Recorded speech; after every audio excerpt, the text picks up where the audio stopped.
Okay, now we're live. So the question was basically how you feel about 2020 closing off. Next gen's coming through, so that's gonna be November. But this is pretty much the close of this gen, basically, and Cyberpunk will pretty much be the last biggest game of this generation. So Aiden pretty much spoke about what he thought about it. Aiden, do you want to just refresh that, like in small bullet points?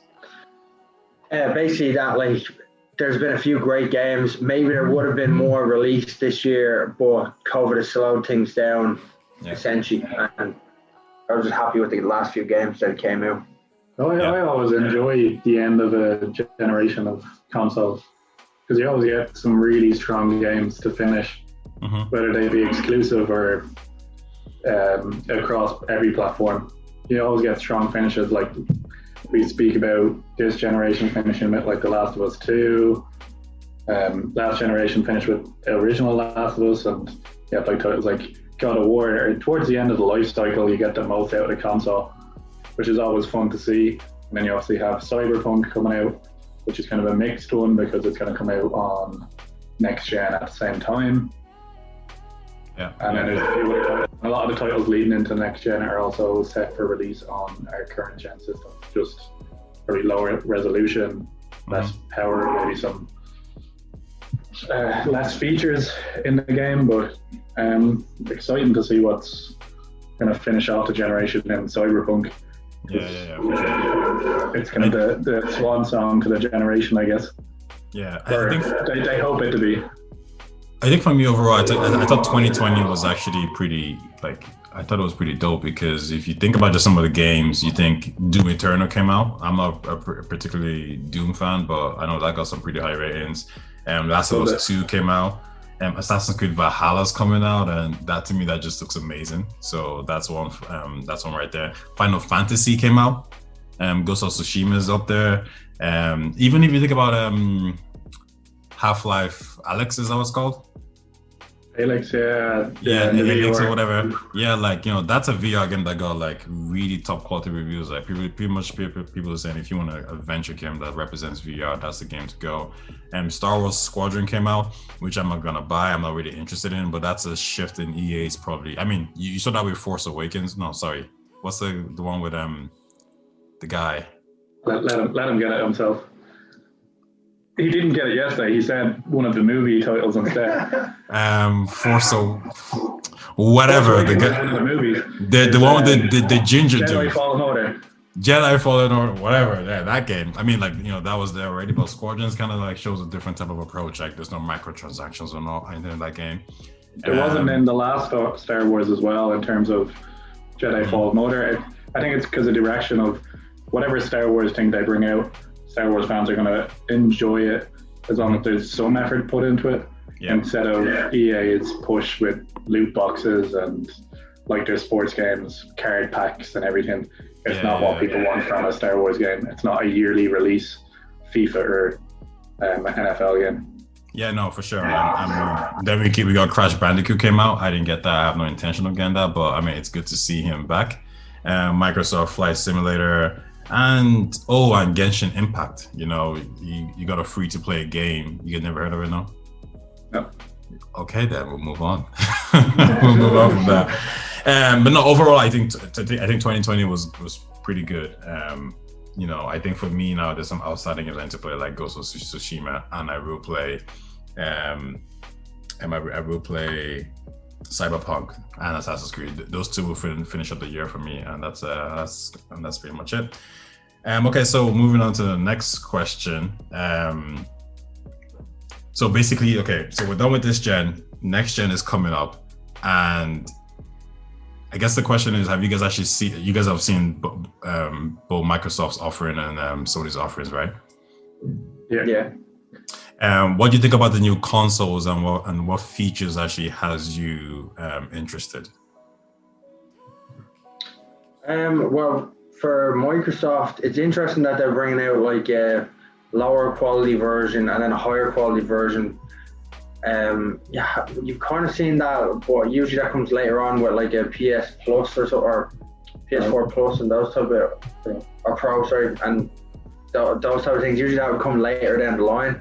Yeah. Whereas Xbox are just going straight away with it, which I think is a good idea because obviously it lets people without the money for a more expensive, more powerful console to still be involved in it. And then with Sony, they're doing the whole digital edition. I wouldn't really interest me because I like playing physical games, and as we were talking about the last time, being able to trade in games would be more important to me. But I can see why someone would rather save the £100 if they're just going to be buying them online the whole time.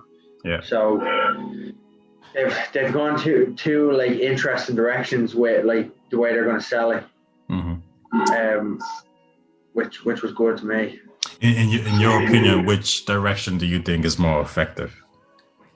It depends on the person, I suppose. Like, person with like a tighter budget might prefer to go for like the lower level Xbox console. Someone who's never going to buy a physical game would probably go with the PS4 digital edition, but and obviously you're going to be paying extra for every game if it's digital for some reason. Not really sure how that works, but somehow you have to pay extra for a digital edition. Yeah, that's madness. I know, right? I don't really understand how that works. Like, surely with all the like no storefront, no, you'd imagine it would be less money. But anyway, somehow that's a thing. And then with like people who would be buying games and sharing games and trading games in, would obviously it'd be worth their while to spend the extra £100 on a normal edition with the disc drive, which I'd be in that category myself. I'd be getting one with the disc drive because I would like to be able to let other people use the game and also trade them in. Okay, so cool. I have a question for you, but I'll move on to Steve real quick. What's your thoughts on that?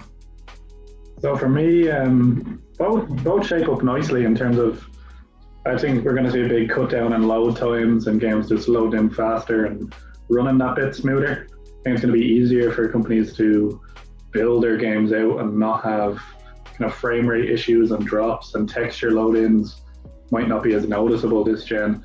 Might be not a big jump in graphics, but I think it's just going to be a smoother experience on both sides. But when you come to the consoles having two separate editions going forward for each company, I think Sony wins out on that one. Just for the fact both consoles are going to be the same power and they're offering a cheaper version. So if you want to save a bit of money, you're still getting the same bang for your buck in terms of you're still getting the same power. Where if you're going in and you're already offering a lower standard of console compared to something you already have on offer, people are kind of going to question it a bit of why. So it's a discless version as well. As far as I'm aware, the lower version of the Xbox. So it's the same as the PlayStation's discless version, but they've reduced the power. Now it is cheaper than the discless PlayStation 5, but I think the issue with both versions of the discless consoles are for parents going forward, because if you know, oh my little nephew's got the new Xbox. It turns out they might have the digital version, and you're like, here's the new FIFA game for Christmas, and you're handing them over a disc. People are going to get kind of confused, and there's going to be a few upset people. But that's more so parents' kind of lack of understanding of this new technology going forward. Yeah. So Aiden, oh, sorry, go ahead, fire away. I was gonna say, so Aiden, so Steve thinks basically that, the best way to go would be, the Sony route, which is basically, hard copy console and discless console. So Aiden, for you, what would you go for? Imagine you're a game producer right now.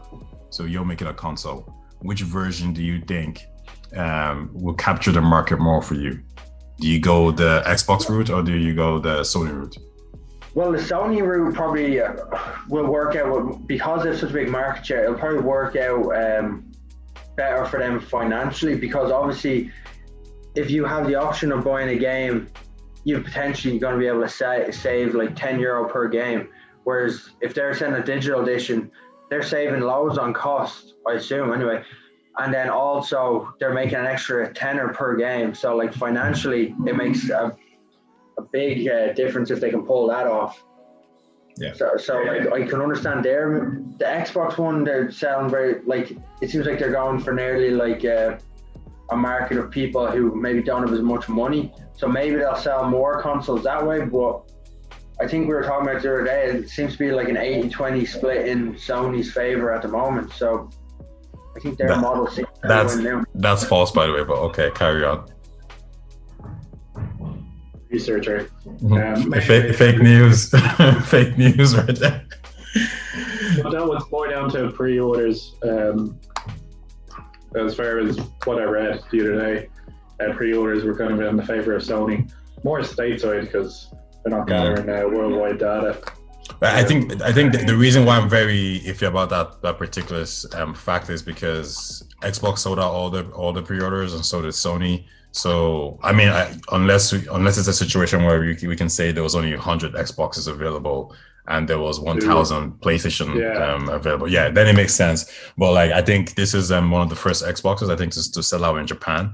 I think both sides of going into this Christmas marketplace are going to struggle to fulfill all their pre-orders, and not just Sony and Microsoft, companies who are selling that product. In terms of GameStop and your local toy stores who are going to pick up with a PlayStation 5, I think they're going to really struggle to actually push these units. I think they might have oversold consoles, and I'm not sure if the manufacturing side of both companies are actually up for the challenge this Christmas, especially with COVID and shipping these consoles worldwide.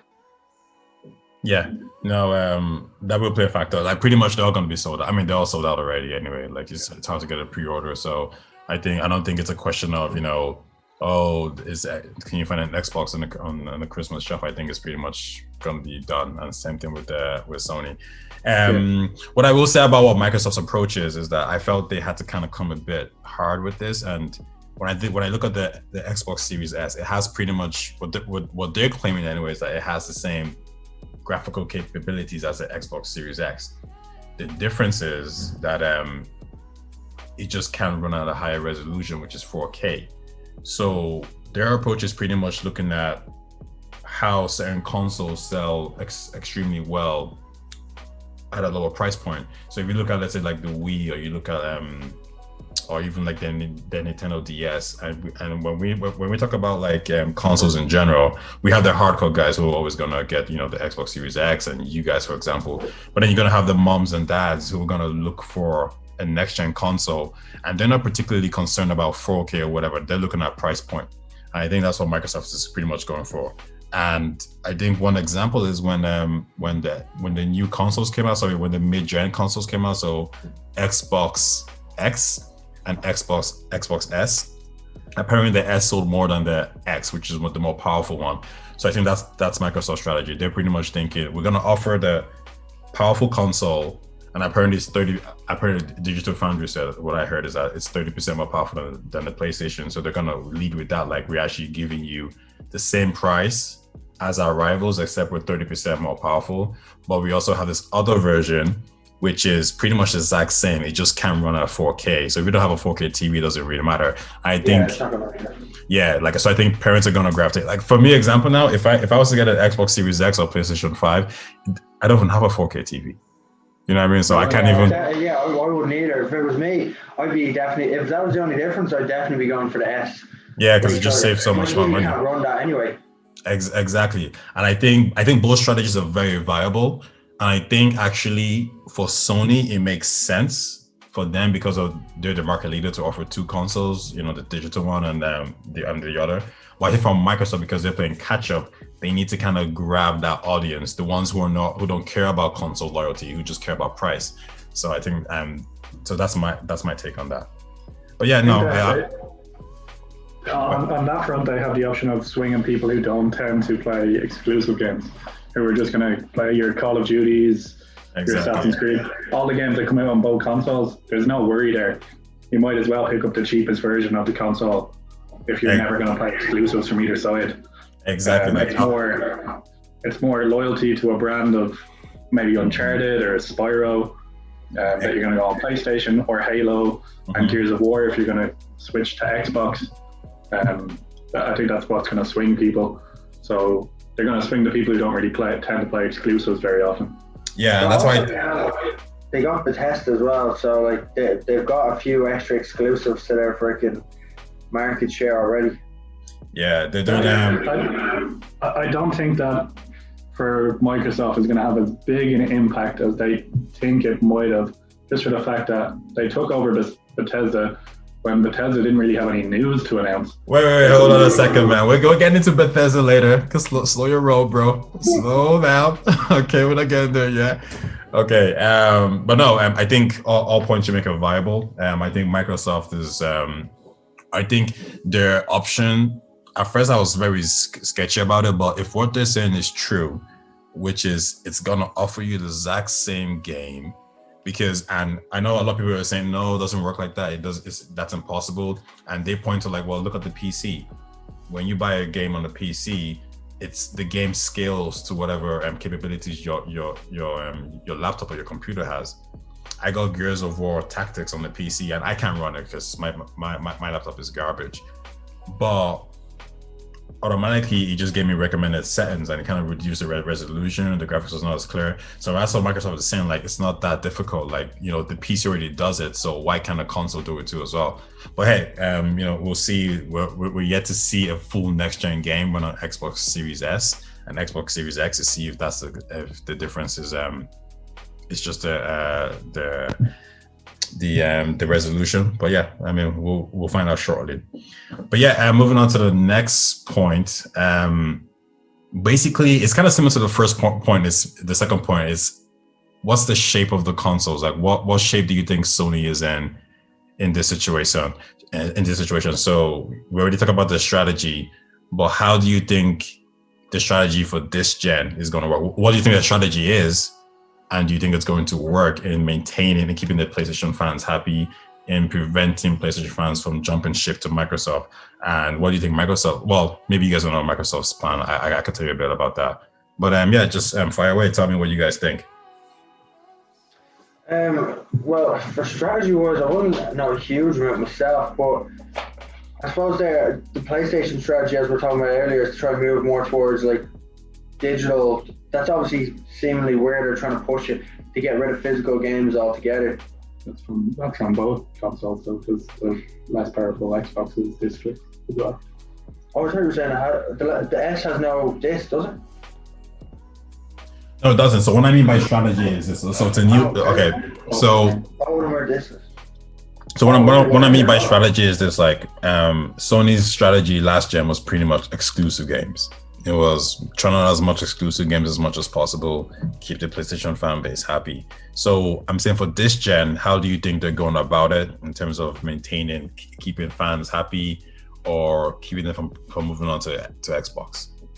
Same thing. They still seem to have a lot of exclusives that will be coming out. I'm not a huge. I know there's a new Fable coming out for Xbox. I'm not too sure about what the other Xbox exclusive will be, but I know there's a good few coming for the Halo again. Yeah. Fable is a great game as well, actually. That'd be definitely one of the best games they have. And then for PlayStation, kind of they're just like rattling off all their old ones. But they have a few new ones coming out. There's actually, I'm not really sure. They have new ones. I'm sure. Aiden doesn't know what's coming out at all, does he? So what was that? Aiden's just kind of unsure of what's actually coming out on either console. Yeah, I was thinking about it, yeah, he just seems like one of those guys just goes by the wind,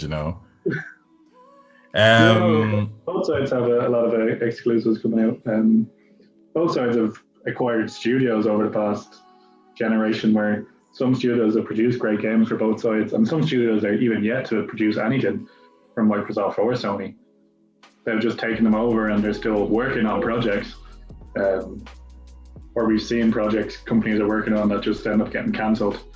I'll always just remember Disney's takeover of the Star Wars franchise and that Star Wars game going down the toilet.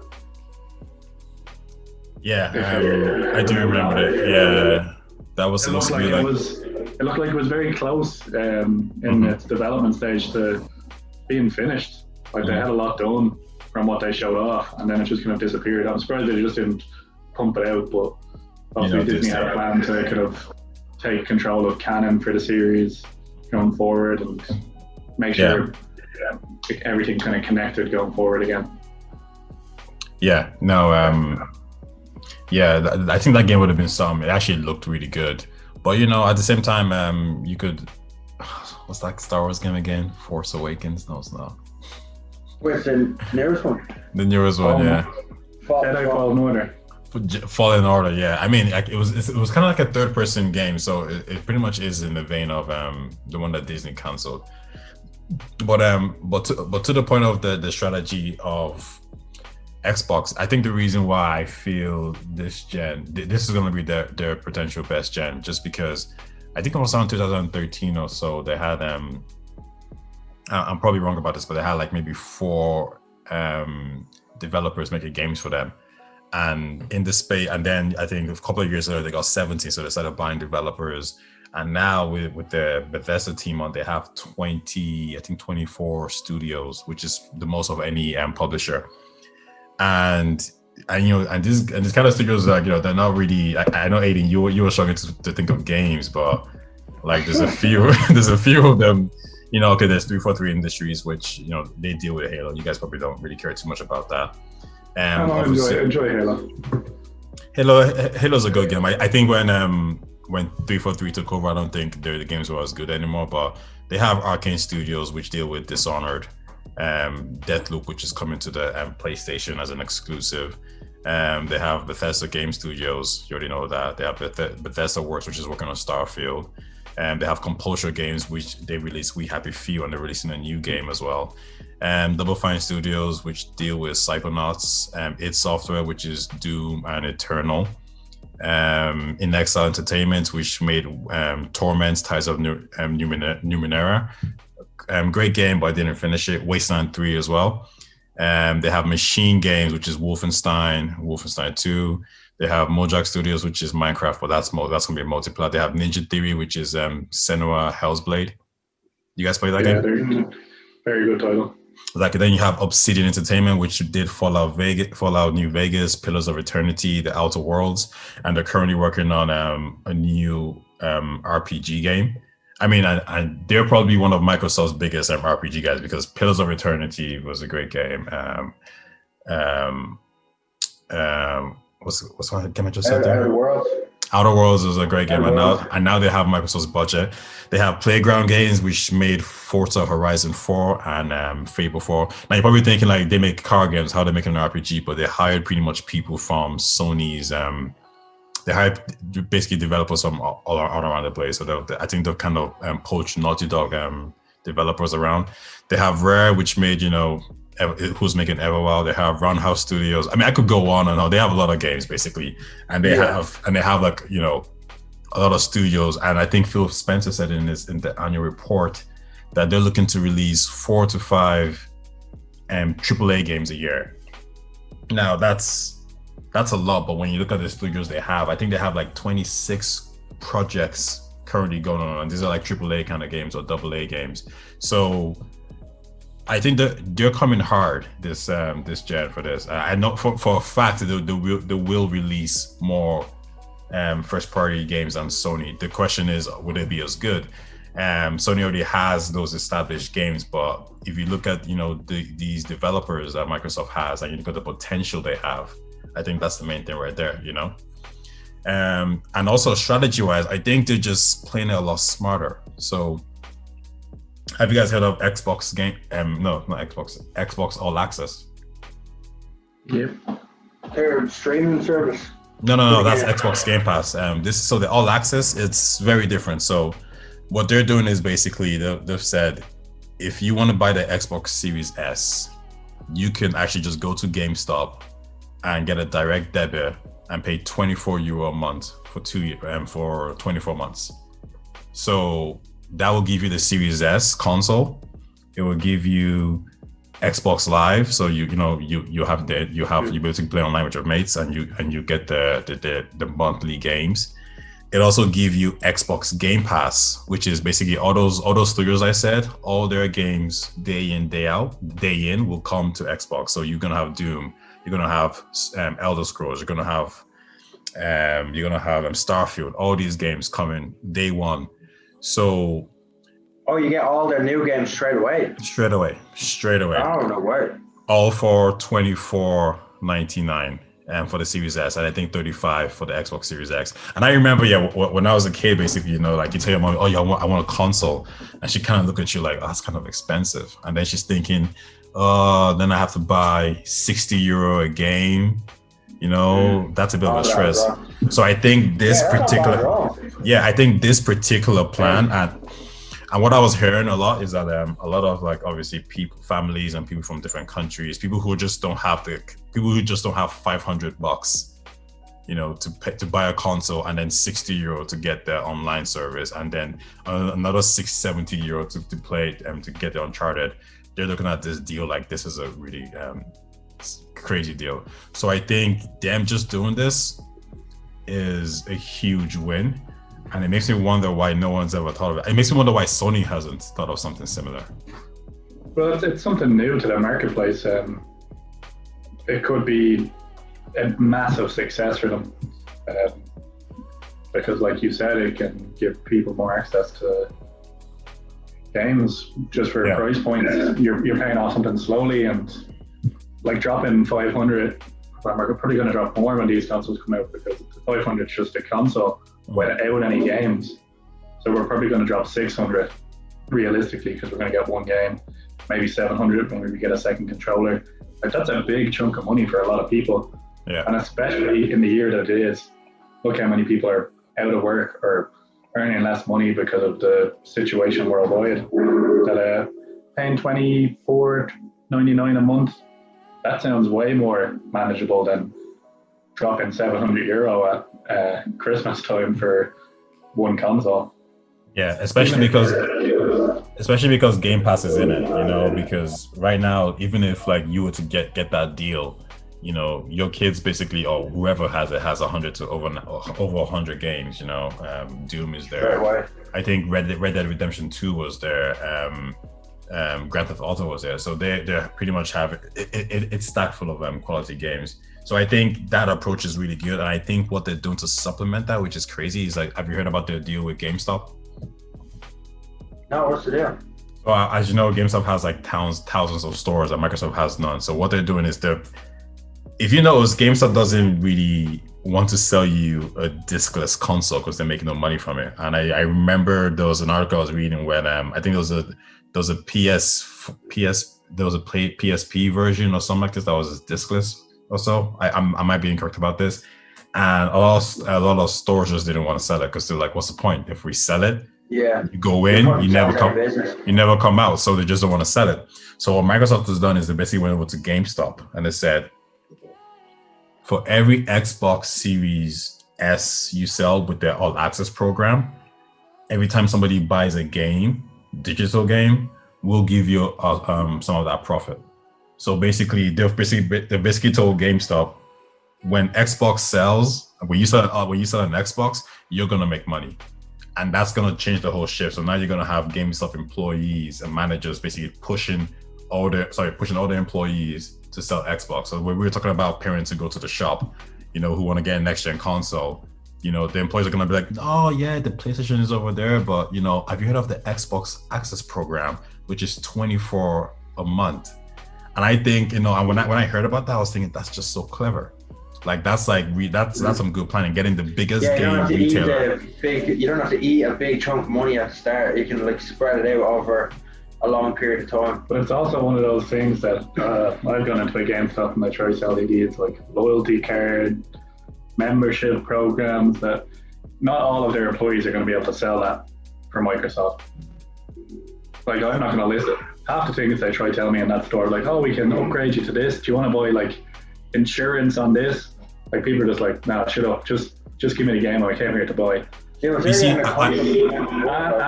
the fact that I think it's a separate topic altogether. GameStop as a whole, I can't see staying around for too many more years. No. I mean, I'm not even in disagreement with that. I think the main thing is like right now, like when parents want to go, when people want to go to go buy these consoles. I'm talking about me and you, Aiden, No, I know that, but like as a parent, and you don't know much about consoles, and then you have maybe it's me or you working at a GameStop trying to sell you this thing. It might just come across as you're just trying to sell me something extra. Like, what's the catch? Like, I don't understand what you're telling me. No, because people do where they pay stuff off. Like I know even like furniture shops do stuff where you pay it off in the correct debit type scenario as well. Like so, I think a lot of people would go for that. Like you don't have to, especially the fact that you don't have to eat the big lump sum at the start, and the fact you're getting all the like the games like Game Pass. As well. They're probably thinking in themselves, oh, I'm not going to have to like buy all these games for them as well. They have like a library there straight away for them. Exactly, but you see, I think I think the access program in itself is good, but I think the fact that you have the employees and the management on GameStop saying we're like for every time we sell an Xbox console and every time that user buys a game digitally, we make a profit. They're gonna push that. So you're gonna go to the store and they might just. I wonder how long that deal lasts for them, though. That's the only thing I'd be wondering. If I was at GameStop, like how many years? I think it's a couple. I heard it might be a couple. They could be putting themselves like potentially out of business in like 5 years. This is something I agree on. If they push this Xbox program, like, and they're getting say 10% of every sale, where before short term they might get a bit of an injection, but long term, are people just gonna only buy digital and people are gonna not show up at their stores as much? Because if I'm just buying online and some of it's going to GameStop, I'm not buying it. Like, that means I'm just buying things online. I'm not going to GameStop and maybe picking up something extra, being like, oh, I didn't see this is on sale. Yeah, but I'll give an example. I think GameStop already is that type of market is already dying. So at this moment now, you're looking at anything to save them. I'll give you an example. Yeah, as soon as Microsoft announced this deal with GameStop shares went up because now everyone's thinking, oh, they're actually going to make money because they will make money from this. Yeah. If it doesn't even matter if an employee makes you buy it. If you're just an Xbox user and you just go buy a game, you buy a console in GameStop, every digital game you buy, they're gonna make a profit from. So GameStop is already happy. So they might say to themselves, okay, we're gonna go out of business in 6 years. But with this Microsoft deal, that might be 15 years or 10 years. We'll take it. You know what I mean? We'll take it. The employees will take it. The management will take it. The shareholders will fucking take it. This are like dying out in a lot of places. I don't think, if I was an employee, I don't think a lot of their employees would realize that they're putting themselves out of jobs. Like, if they're getting a profit from online sales, there's going to be less work in the shops for them. I think it's a stupid move on their part. They'll put themselves out of business in terms of being a physical store. But I think GameStop in general need to kind of reinvent themselves before. The reason why I disagree with that is no, but if like realistically you've made a profit of, say, you've got €5 from this game sale, why am I going to bring this €5 and then spread it around the company to pay wages for employees when they're not doing anything in store anymore? We're getting this profit from Microsoft. No, but the outcome is you go bankrupt anyway because you're already losing a battle. Digital sales are going up, and a company that says, okay, fine, digital sales are going up, and you guys are going down. You guys need to pivot and switch to digital sales. Basically, now we're giving you a chance to participate in digital sales, which is what's killing you. So that's them winning right there. That's why the shares went up. If this was bad news, the shares would have went down. But the shares went up because now they actually have a reason. Now they're actually going to make a profit. This Christmas, when everybody buys a console, GameStop shares are going to go up because everyone's going to go out there, buy the games, whatever. But then GameStop is basically saying, but when you keep buying games, digital games, we're going to make maybe a 10% profit, whatever it may be. That's profit for them that they're not even working. Like, they don't even have to get an employee to sell you something else. As long as you buy something from the Microsoft online store with the console they sold you, which could be 10 games, they get a percentage of that. That's crazy for them. It's not a lose for them. It's a win. What kind of percentage are they looking at? I can't imagine it's 10. I'd imagine like 1 probably. No, but you see, the thing is this year, the reason why it can be a lot of percentage because Microsoft. That's what I'm saying. They're going really hard on this right now. So Microsoft can actually take the loss. They can say, okay, GameStop, you can get 5, whatever it may be. But whatever it is, it was good enough for GameStop to say, hell fucking yes, let's do this. See, but I also think this move in terms of, this seems like an early Amazon type move to me. Oh, we'll take the loss now of doing this business deal. And then, okay, we put shaft them later on. Yeah, we put Aiden out of business here, and then we take over and we're like, yeah, now we're the only people selling this. Because I think this works in Sony's favor as well, because long term, yeah, maybe GameStop makes an X amount of profit. No, it does in terms of cutting out the middleman of GameStop and disc games themselves. If everything goes digital, it's easier for Sony and Microsoft that they're not putting that money into putting those discs on shelves anymore. Yeah, but you see, I think as a short term thing, it's going to probably benefit. He's saying if they're not selling the digital PlayStation one in favor of the Xbox. No, but in general, it's going to put GameStop out of business, right? No, but you see, they already go. What I'm saying is 5% because they're a retailer. Yeah, so that's what I'm saying. Yeah, games this way, it's going to benefit Sony because now everyone has to buy everything digital.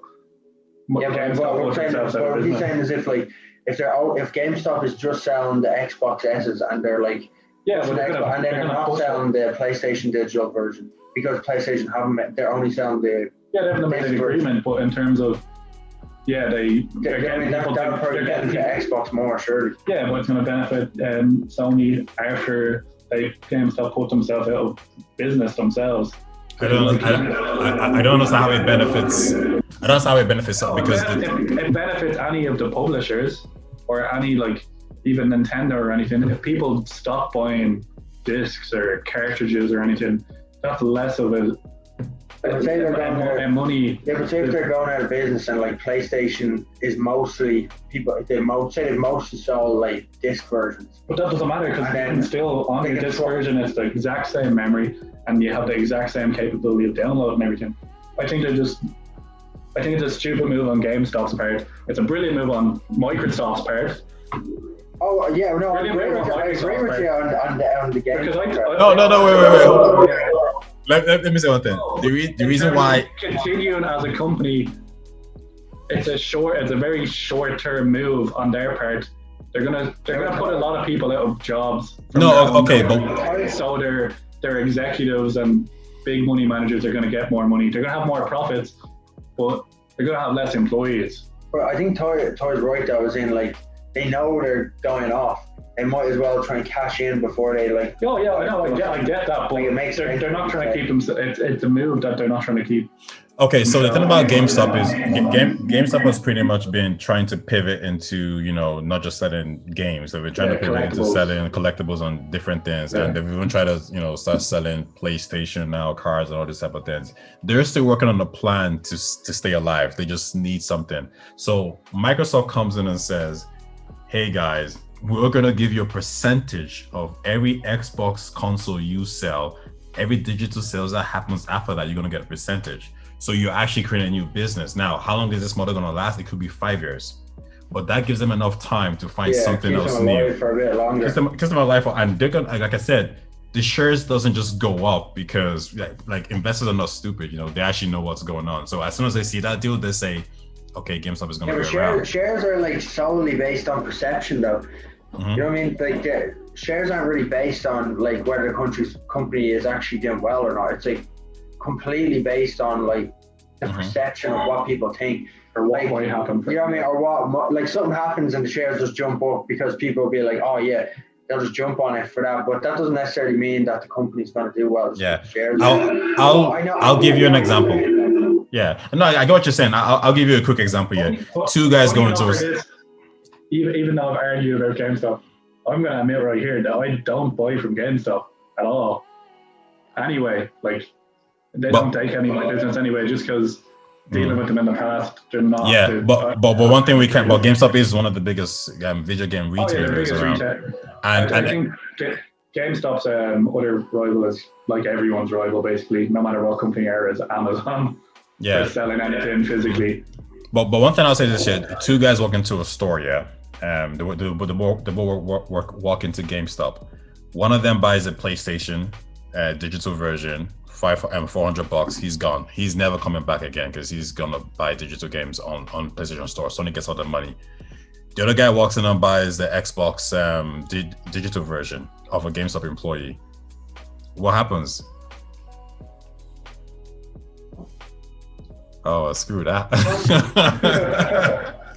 But as I was saying, so the other guy walks in and gets an Xbox from GameStop. The difference is that consumer who just bought the Xbox from GameStop, he's going to be bringing in revenue on a monthly basis if he buys games. So he could buy 10 games. GameStop is going to get a percentage of that.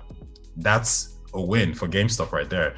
And the reason why it's a win for Microsoft is because you have these GameStop employees telling these aunties or these uncles saying, no, get this console. So like, I remember when I was a kid and I used to go to the shop with my mom.